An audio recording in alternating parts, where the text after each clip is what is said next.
So today we are going to start our lecture with pyrrolidine pyridine group. ठीक है, pyrrolidine pyridine group में आपने जो important alkaloids करने हैं वो कौन से हैं? टोबैको अल्कलाइड्स हैं, जिसमें सबसे पहले आपके पास आ जाएगा निकोटीन। अच्छा, पायरोलिडीन pyridine, ये मैंने इसका स्ट्रक्चर ड्रॉ करने की कोशिश की है।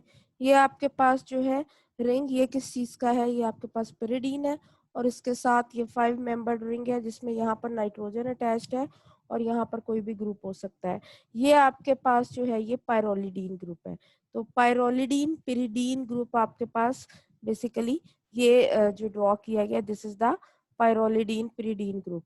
अच्छा, अब इस ग्रुप के अंदर आपके पास जो सबसे पहली चीज आ जाती है वो आ जाती है टोबैको अल्कलाइड्स में निकोटीन। निकोटीन का जो फॉर्मूला है वो भी यही है।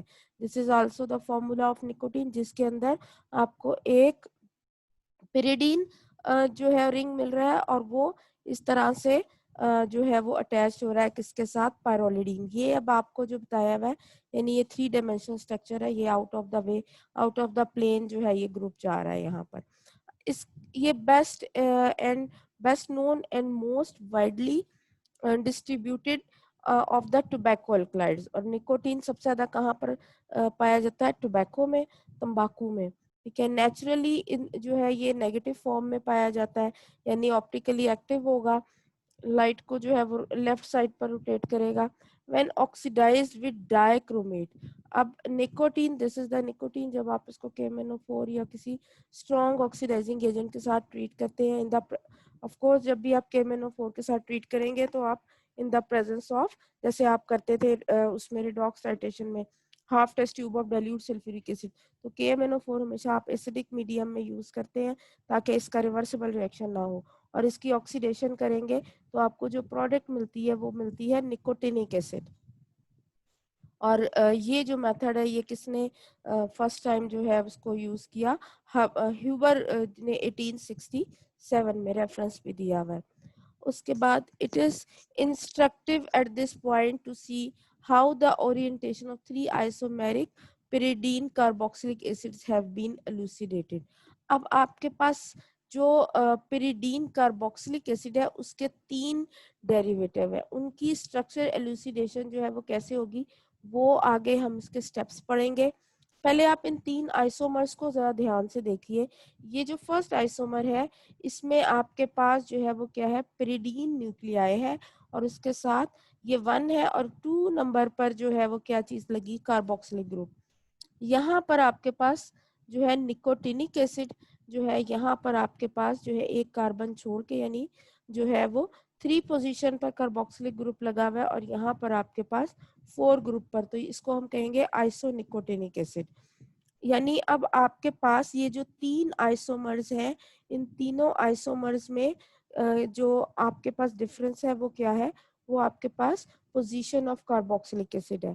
अब इसी की बुनियाद पर आपके पास जो पिकोलिनिक एसिड है उसका मेल्टिंग पॉइंट 137 है, जबकि निकोटिनिक एसिड जिसमें आपके पास 3 पोजीशन पर जो है वो कार्बोक्सिलिक ग्रुप मौजूद है उसमें 234 से 237 है, और आइसोनिकोटिनिक एसिड जो है वो सबसे ज्यादा स्टेबल होगा, उसका मेल्टिंग पॉइंट आपके पास 317 आ रहा है।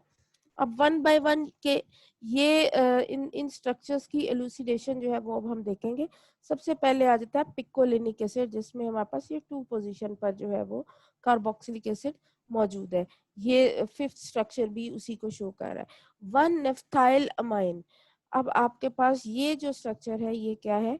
नेफ्थाइल अमाइन। अब यहाँ पर आपके पास 1, ये आपके पास 1 पोजीशन है, सॉरी यहाँ पर इस नाइट्रोजन के साथ जो है ये नेफ्थाइल ग्रुप जो है वो लगा हुआ है, 1 naphthyl amine when subjected to Skraup synthesis. अब ये रिएक्शन एक दिया हुआ है, it is converted into 7,8 benzoquinoline. ये आपके पास 7 और 8 पोजीशन पर जो है वो क्या है? बेंजोक्विनोलीन स्ट्रक्चर है। अब नेफ्थलीन में आपने इसकी नंबरिंग पढ़ी है, उस हिसाब से आपको पास ये जो पोजीशन है ये 7 8 है और एंड पे आकर आपके पास ये 9 और 10 पोजीशन होती है। तो 7 8 पर जो है वो क्या चीज लगी हुई है? आपके पास नेफ्थलीन ग्रुप लगा हुआ है ये वाले ग्रुप के साथ, तो इसका नाम क्या आ जाता है 7,8 benzoquinoline. This structure is established by its synthesis. ये कैसे पता चला? इसके सिंथेसिस के जरिए। On vigorous oxidation with alkaline permanganate. ठीक है, इसकी अब आपने विग्रस जो है वो क्या की है, ऑक्सीडेशन की है। विग्रस मीन बहुत ज्यादा आपने शदीद तरीके से जो है वो आपने इसकी जो है ड्रास्टिक कंडीशंस देके इसकी ऑक्सीडेशन की है अल्कलाइन परमैंगनेट से, और इसकी प्रोडक्ट हमें क्या मिली है, di carboxylic acid, this one. अब यहाँ पर ये जो दरमियान वाला रिंग है ये पूरे, क्योंकि आपने विग्रस कंडीशंस दी, अदरवाइज रिंग की ऑक्सीडेशन जो है वो इतना आसान काम नहीं है, तो विग्रस कंडीशन दी है, तो इन दोनों पॉइंट्स पर आकर जो है वो आपके पास कार्बोक्सिलिक ग्रुप्स जो है वो अटैच्ड हो जाते हैं। This one structure is obtained. और जब आप इसको हीट करते हो कैल्शियम ऑक्साइड के साथ, तो it is converted into 2 phenyl pyridine. ये आपने कैल्शियम ऑक्साइड से किया, तो अब आपके पास जो है 2 पोजीशन पर ये आपके पास जो है this is the structure of pyridine, और इसके साथ ये 1 है और ये 2 पोजीशन पर जो है फिनाइल ग्रुप लगा है, तो 2 फिनाइल पिरिडीन आपको जो है वो इसकी प्रोडक्ट मिलती है। This on further oxidation with permanganate gives a pyridine carboxylic acid. Further आपने अब यहाँ पे उसने KMnO4 या कुछ नहीं लिखा, सिर्फ आपको नेसेंट ऑक्सीजन दी हुई है, मतलब यही है कि आप इसकी फर्दर ऑक्सीडेशन कर रहे हो, तो अब क्या होगा कि ये जो रिंग है ये पूरे का पूरा ये भी ऑक्सीडाइज हो गया और किस में कन्वर्ट हो गया, उसी पॉइंट पर जो है 2 पोजीशन वहां पर आकर ये कार्बोक्सिलिक एसिड में जो है वो कन्वर्ट हो जाता है, और आपको जो प्रोडक्ट मिलती है वो क्या मिलती है, पिकोलिनिक एसिड। इसमें ये स्ट्रक्चर आपके पास किस चीज का, पिकोलिनिक एसिड का। तो इससे हमें पता चला कि ये पिकोलिनिक एसिड जो है इसमें ये 2 पोजीशन पर जो है वो हमारे पास कार्बोक्सिलिक एसिड ग्रुप है, क्योंकि ये जो रिंग था इसको अब आप बैक चलते जाओ ना, ये आपके पास 2 पोजीशन पे था, और फिर यहाँ पर ये सारा रिएक्शन आप इसको बैक जाओ तो ये आप इससे डिड्यूस कर सकते हैं ये सारी कहानी। उसके बाद नेक्स्ट हमारे पास आ जाता है निकोटिनिक एसिड। अब निकोटिनिक एसिड में आपके पास जो है वो क्या है, 3 पोजीशन पर जो है वो कार्बोक्सिलिक एसिड मौजूद है। ये उसी का एक आइसोमर है निकोटिनिक एसिड भी आपके पास। अब इसमें इसका the structure shown to be pyridine 3 carboxylic acid by similar set of reactions. जैसे ऊपर रिएक्शन हुए वैसे ही रिएक्शंस होंगे, except that in this case the starting material is 2 naphthyl amine. ठीक है, अब यहाँ पर ऊपर जो था वो हमारे पास क्या था, स्ट्रक्चर हमारे पास 1 नेफ्थाइल अमाइन था, और यहाँ पर आपका स्टार्टिंग मटेरियल है 2 नेफ्थाइलमाइन ग्रुप जो है, यानी आप देखिए यहाँ पर NH2 यहाँ पर लगा हुआ था ना, तो अब यहाँ पर इस पोजीशन पर लगा हुआ है 2 पोजीशन पर। वहां से हमने इसको स्टार्ट किया, बाकी आपके पास रिएक्शन उसी तरह से है। यहाँ पर आप ग्लाइकोल के साथ जो है वो इसको ग्लिसरॉल के साथ आप ट्रीट करते हो, सल्फ्यूरिक एसिड है और नाइट्रोबेंजीन है, और आपके पास जो है वो प्रोडक्ट किस तरह से आती है, यहाँ पर आपके पास जो है वो पिरिडीन का ग्रुप अटैच हो जाता है, और उसके बाद यानी यहाँ पर भी आपने ग्लिसरॉल से उसी तरह से ट्रीट किया था सल्फ्यूरिक एसिड और नाइट्रो बेंजीन की प्रेजेंस में, तो यहाँ पर भी सेम वही आ रहा है। मैं इसको छोटा करती हूँ, चले जो ऊपर आपको नजर आ रहा है सेम वही रिएक्शन है, सिर्फ पोजीशन की वजह से आपके पास जो है वो प्रोडक्ट जो आती है उसमें नाइट्रोजन, अब देखें ना उसी तरह से उन्हीं 2 पॉइंट्स पे कार्बोक्सिलिक एसिड है, लेकिन नाइट्रोजन की पोजीशन यहाँ पर चेंज है। ठीक है, दिस वन। तो आपको जो प्रोडक्ट मिलती है सेम कंडीशंस जो कि हमने ऊपर फॉलो की थी, उसी तरह से जब कैल्शियम ऑक्साइड से ट्रीट किया, और आपको जो प्रोडक्ट मिलती है वो निकोटिनिक एसिड मिलता है, और निकोटिनिक एसिड में 1 2 3 पोजीशन पर कार्बोक्सिलिक एसिड है। उसके बाद थर्ड आपके पास आइसोमर आ जाता है, that is the isonicotinic acid. This third isomer is therefore pyridine 4 carboxylic acid। An alternative proof क्या है इसका कि orientations of these acids is based on the structure of quinoline and isoquinoline. इन acids की जो ओरिएंटेशन है वो किसके स्ट्रक्चर पर डिपेंड कर रही है, क्यूनोलिन और isoquinoline, which have been established, जो कि हमें ऑलरेडी पता है different by using different organic synthesis reactions. Oxidation of quinoline with alkaline KMnO4 या permanganate gives quinolinic acid, which by method of preparation must be pyridine 2,3 carboxylic acid. अब ये आपको सारा जो ऊपर उन्होंने कहानी दी हुई है ना, वो सारी नीचे मेरा ख्याल है हम देख लेते हैं। पहले ये आपके पास this is the structure of quinoline. Quinoline की ऑक्सीडेशन की तो आपको ये पूरे का पूरा रिंग जो है ऑक्सीडाइज हो गया, और इसमें अब 2 पॉइंट्स पर जो है वो अटैचमेंट थी, तो यही परमैग्नेट की प्रेजेंस में एसिडिक मीडिया होगा और आपको क्विनोलिनिक एसिड मिला। 2 पॉइंट्स पर कार्बोक्सिलिक एसिड ग्रुप है। उसके बाद आपने इसको 120 डिग्री तक हीटअप किया है, तो ये किस में कन्वर्ट हो गया, इसमें से डीकार्बोक्सिलेशन हुई, CO2 निकल गई, H जो है वो भी ये पूरा कार्बोक्सिलिक ग्रुप जो है वो निकल गया, और आपको प्रोडक्ट क्या मिलती है, निकोटिनिक एसिड।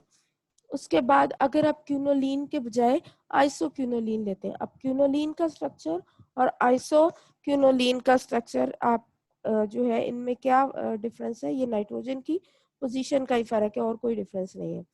अच्छा, इसकी अगर आप ऑक्सीडेशन करते हैं तो फिर आपके पास उसी तरह से बजाय क्यूनोलिनिक एसिड के सिंको मिरोनिक एसिड जो है वो आपको प्रोडक्ट के तौर पर मिलता है। यानी यहाँ पर जो था कंजेक्टिव कंजेक्टिव जो था 2 पोजीशन पर कार्बोक्सिलिक था, यहाँ पर जो है वो 3 पोजीशन पर जो है, ये 1 है ये 2 है, 3 पोजीशन पर जो है वो कार्बोक्सिलिक एसिड मौजूद है। इसको आप हीट करते हैं तो आपको जो है निकोटिनिक एसिड भी मिल सकता है और आइसोनिकोटिनिक एसिड भी मिल सकता है। अब ये आप देखिए यहाँ से अब इसको देखते हैं कि this third isomer is pyridine। यहाँ से आ जाइए, oxidation of quinoline with alkaline परमैग्नेट gives quinolinic acid, which by methods of its preparation must be pyridine 2,3 dicarboxylic acid। When quinolinic acid is heated to 190, वो 120 नहीं था, that was 190, one carboxylic group is lost to produce nicotinic acid। एक carboxylic acid जो है इन दोनों में से चला गया और आपके पास निकोटिनिक एसिड आ गया। Thus nicotinic acid must be either pyridine 2 और 3 कार्बोक्सिलिक एसिड। ठीक है, अब ये जो निकोटिनिक एसिड है ये 2 और 3 कार्बोक्सिलिक एसिड हो सकता है। यहाँ पर आपके पास जो है ये 3 कार्बोक्सिलिक एसिड वाला स्ट्रक्चर दिया हुआ है, और यहाँ पर जो है ये भी आपके पास 3 है अगर इधर से इसकी गिनती करें तो। हाँ जी, ये 1 2 3 और 1 2 3, सॉरी इधर 4 है, इधर आपके पास 4 पोजीशन है और इधर आपके पास 3 पोजीशन है, तो यही फर्क है। अच्छा, अब वो क्या कहता है कि आइसोक्यूनोलिन अगर ले तो उसकी ऑक्सीडेशन करेंगे तो हमें क्या मिलेगा, सिंकोमेरोनिक एसिड मिलेगा, which must be therefore be pyridine 3,4 dicarboxylic acid, जो क्या होना चाहिए, pyridine 3,4 ये 1 2 3 पोजीशन है एंड 4 डाइकार्बोक्सिलिक एसिड है। This on gentle heating give a mixture of nicotinic and isonicotinic acid। ठीक है, इसको जब आपने जेंटल हीट किया तो आपको ये बोथ प्रोडक्ट्स जो है वो मिल रही हैं। उसके बाद 10 nicotinic acid must be 3 acid and isonicotinic acid जो है 4 एसिड होना चाहिए। Hence picolinic acid is pyridine 2 carboxylic acid. तो फिर पिकोलिनिक एसिड जो है वो असल में क्या होगा आपके पास, that is the pyridine 2 carboxylic acid. यानी आपके पास जो pyridine न्यूक्लियाई है उसमें यहाँ पर सिर्फ कार्बोक्सिलिक एसिड ग्रुप मौजूद होगा। आप उसके बाद वो कहता है कि returning the structure of nicotine, since nicotinic acid is a product of oxidation of alkaloid, therefore it contains a pyridine nuclei. अब इसमें क्या क्या चीजें हो सकती हैं, विद कॉम्प्लेक्स साइड चेन, और उसके साथ एक साइड चेन भी हो सकती है इन 3 पोजीशन। ठीक है, अब ये आपके पास 3 पोजीशन पर आ जाती है position 10। We may write the formula of nicotine as, अब हम इसका फॉर्मूला कैसे लिख सकते हैं, C5H10N। अब ये वैसे स्ट्रेट चेन नहीं है, ये 5 मेंबर्ड आपके पास पायरोलिडीन रिंग आता है, लेकिन ये अभी उसको डिड्यूस कर रहे हैं। Because this formula of this side chain was originally believed to be piperidine, अब वो कहता है कि शुरू में क्या था कि ये जो साइड चेन है इसके बारे में यकीन क्या था कि ये पिपरीडीन है, but further work showed that this was incorrect. अब पिपरीडीन के बजाय जो है पिपरीडीन नहीं है ये वाली, असल बाद में हमें पता चला कि ये पिपरीडीन नहीं, पिपरीडीन होती तो जैसा ये स्ट्रक्चर है सेम ऐसा स्ट्रक्चर लगा होता, लेकिन डबल बॉन्ड के बजाय सिंगल बॉन्ड होती, लेकिन ऐसा नहीं है। When nicotine zinc chloride is distilled, the products are pyridine, pyrrole and methylamine. अब अगर आप इसकी डिस्टिलेशन करते हैं तो फिर आपको क्या चीज मिलती है, pyridine मिलती है, pyrrole मिलता है एंड methylamine मिलता है।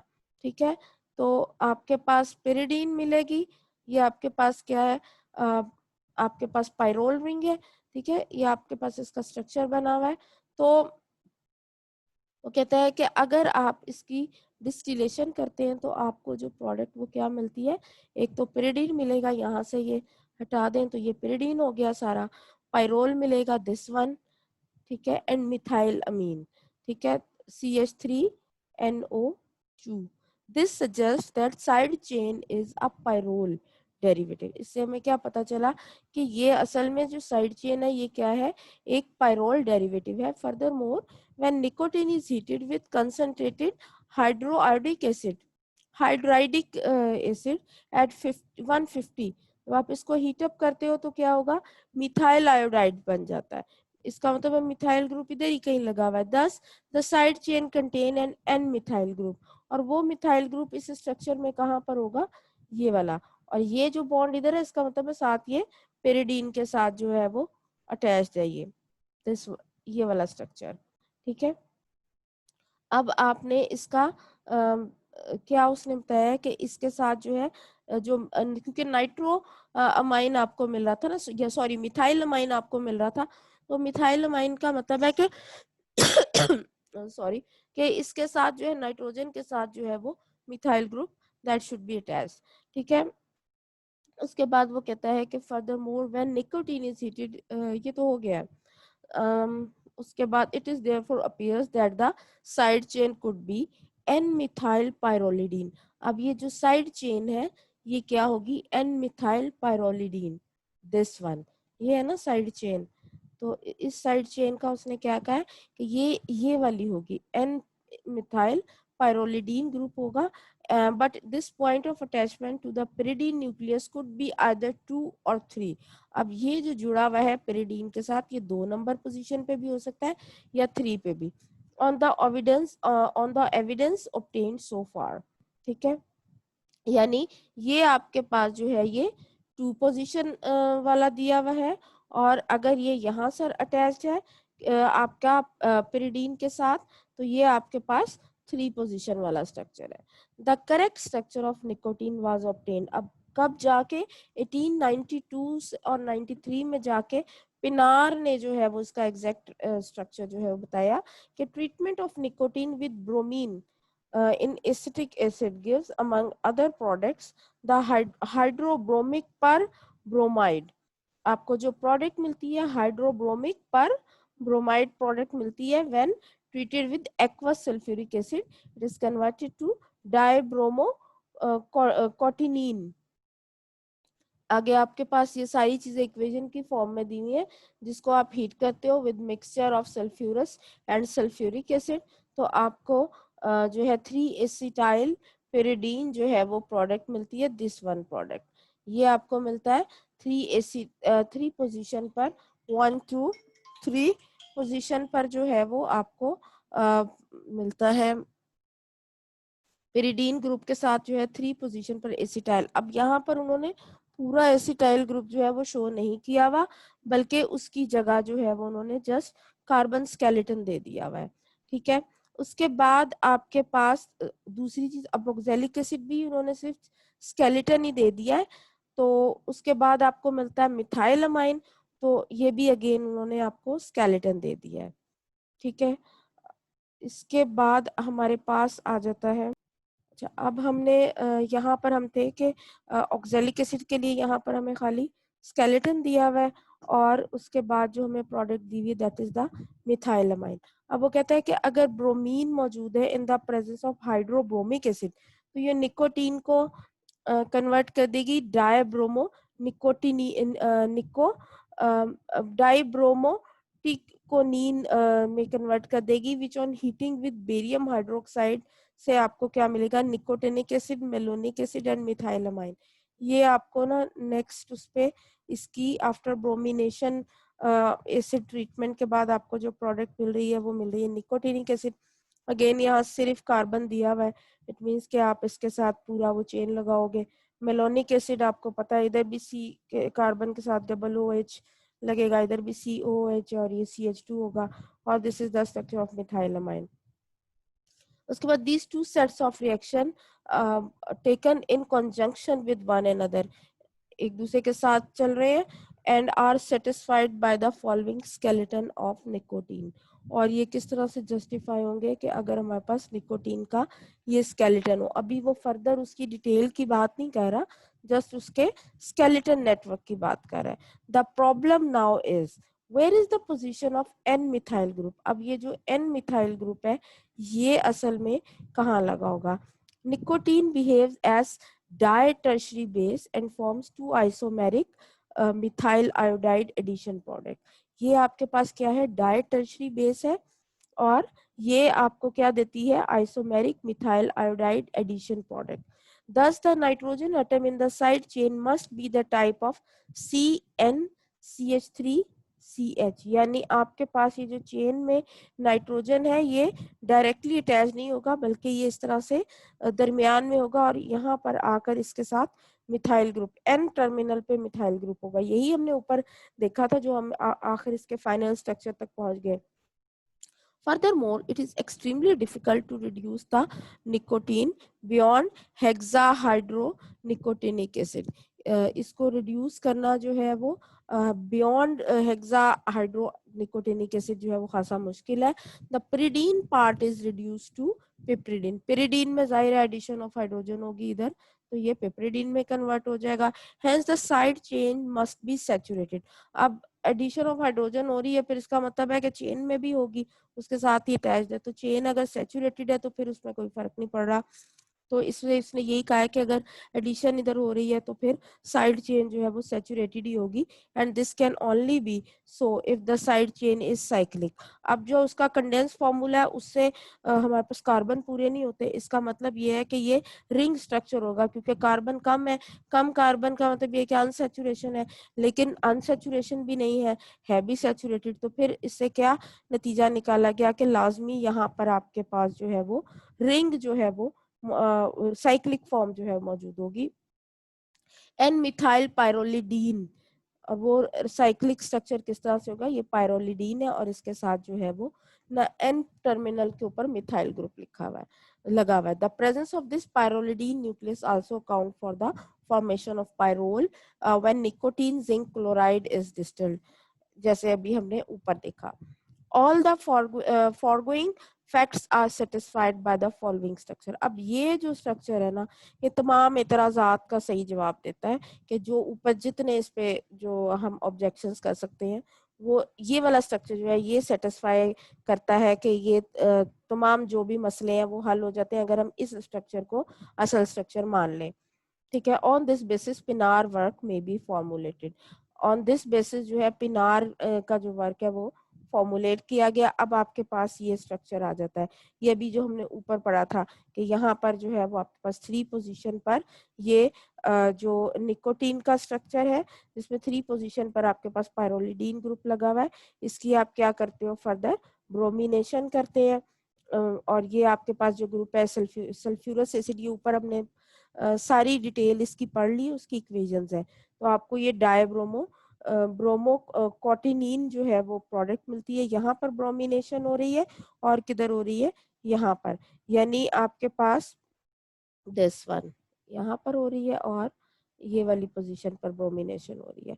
आपको उसके बाद वो कहता है कि 3 एसिटाइल पिरिडीन को अगर आप ऑक्सैलिक एसिड से ट्रीट करो, सॉरी आप उसके साथ आपको इसको जब आप सल्फ्यूरिक एसिड और सल्फ्यूरस एसिड के साथ ट्रीट करो तो आपको जो है वो 3 एसिटाइल पिरिडीन मिलता है और आपको ऑक्सैलिक एसिड और मिथाइल अमाइन मिलता है।